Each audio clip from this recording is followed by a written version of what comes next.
اس کے بعد شامل کریں 1 کپ چاپ کی ہوئی گاجر، 1 کپ کٹی ہوئی شملہ مرچ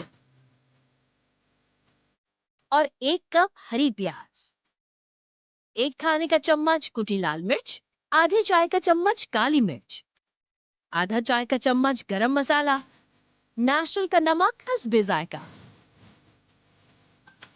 1 چائے کا چمچ ادرک پاؤڈر، آدھا چائے کا چمچ چکن پاؤڈر، 1 چائے کا چمچ لہسن پاؤڈر اور 1 چائے کا چمچ نیشنل کا چاٹ مسالہ۔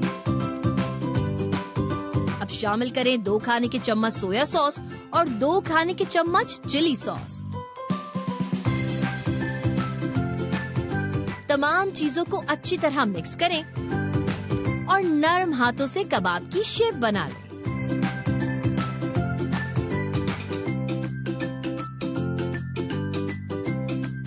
اب کباب کو پہلے انڈے میں ڈپ کریں، پھر بریڈ کرمز میں اچھی طرح کوٹ کریں۔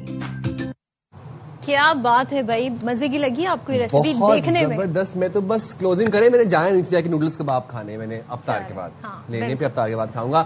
ہمیں دے اجازت جی، اللہ حافظ، پاکستان زندہ باد۔